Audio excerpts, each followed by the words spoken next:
When you look out at the natural world, what do you really see? Beyond the beauty and the seeming chaos. What if I told you it's actually a massive, high-stakes game with intricate rules, secret alliances, and some truly brilliant strategies? In this explainer, we're going to peel back that curtain and explore how living things don't just survive. They conspire, they cooperate, and they outsmart each other. We've all heard that phrase, survival of the fittest, right? It kind of paints this picture of a brutal, non-stop battle where it's every organism for itself. But is that the whole story? Is nature really just one big, endless competition? Well, as we're about to find out, the reality is so much more complex and, frankly, a lot more interesting. It's a world built just as much on connection as it is on conflict. Okay, so to get our heads around this, there's one key concept we need first. See, organisms aren't just scattered around randomly. They live in what ecologists call a community. And honestly, the best way to picture it is like a neighborhood. It's a specific bunch of different species, all sharing the same turf, and just like in any neighborhood, it's the relationships, the good, the bad, and the ugly, that define the whole place. So what do these relationships actually look like? Well, there's a fancy term for it, intraspecific interactions. All that really means is the huge, tangled web of connections between different species. And let me tell you, it's not all one thing.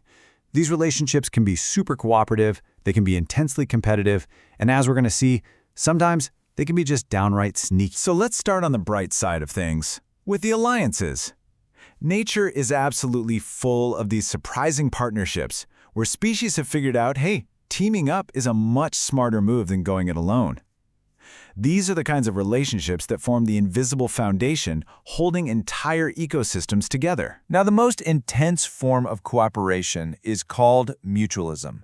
And the key word here, you got to remember this, is obligatory. This is not a casual friendship. We're talking about a life or death, ride or die kind of pact. The two species literally cannot survive without each other. A perfect example, a lichen. You see it on a rock, you think it's one thing. Nope.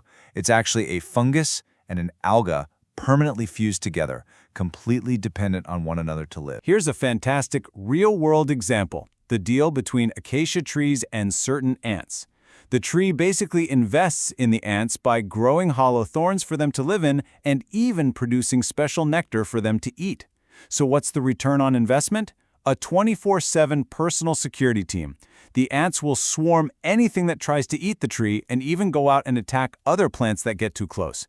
It's a perfect trade, shelter and food in exchange for hardcore protection. Okay, but not every team-up is so do or die. You also have proto-cooperation.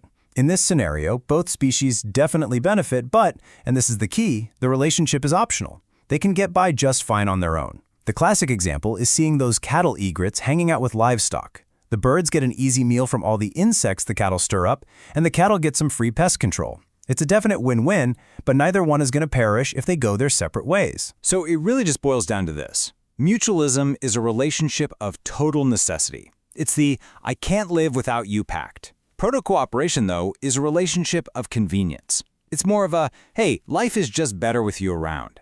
One is absolutely essential for survival. The other is just a really nice bonus. And the list of these odd jobs in nature goes on. There are all sorts of other arrangements.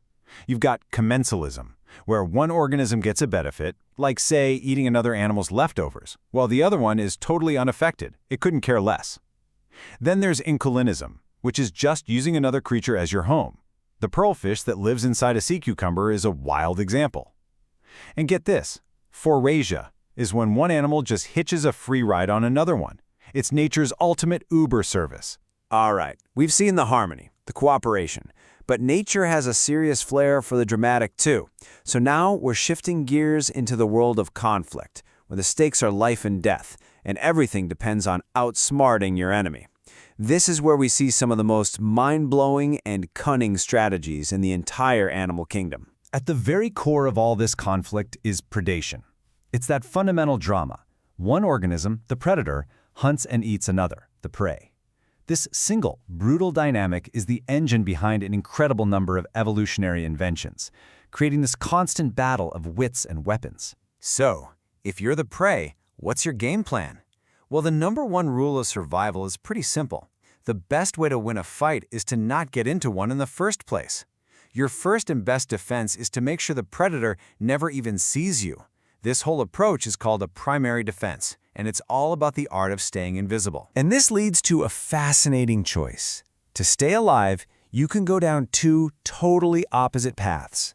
On one hand, you've got camouflage, the art of blending in, of disappearing into the background.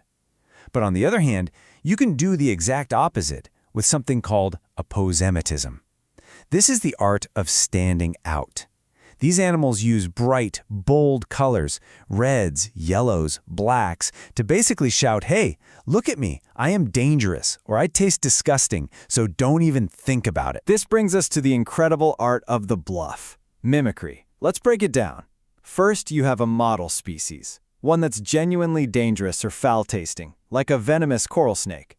Okay, so in Bayesian mimicry, a completely harmless species evolves to look just like the dangerous one. It's a total con. Predators learn to avoid the real thing, so they avoid the faker too. But then you have Mullerian mimicry. This is where two or more dangerous species all evolve to look like each other. It's like strength in numbers. They're all working together to advertise the same stay away signal, making it a really easy lesson for predators to learn. So what's the big picture here? What's the result of all these individual battles, these team-ups, these deceptions? Well, they're not just isolated events. They are the very engine of evolution. This constant tug of war between predator and prey is what creates what we call an evolutionary arms race. It's this never-ending cycle of one-upmanship. For every move, there is a countermove. A predator evolves better vision. The prey perfects its camouflage. The prey develops mimicry to fool the predator. The predator gets better at spotting the fake. The predator gets faster and deadlier. The prey develops its own defensive weapons or becomes toxic. It is a relentless race that forces both sides to constantly innovate and specialize. This whole incredible process has a name: coevolution. And the idea is actually beautifully simple. It just means that the evolution of one species is tied directly to the evolution of another. They literally shape each other's destinies. The prey evolves because of the predator, and the predator evolves because of the prey. They're locked together in this perpetual evolutionary dance. So when you put it all together, you realize that the intricate web of life is anything but random. It is being actively sculpted by these incredibly powerful interactions. These alliances, these conflicts, these deceptions, they are the creative forces that have shaped the unbelievable diversity and complexity we see in every single living thing on this planet. So I want to leave you with a final thought. The next time you walk through a park, or you just notice the insects in your backyard, remember what you're really seeing. You're witnessing this grand, ancient game being played out right in front of you. And it really makes you wonder, doesn't it? What unseen battles and secret alliances are shaping the world right outside your window, right at this very moment?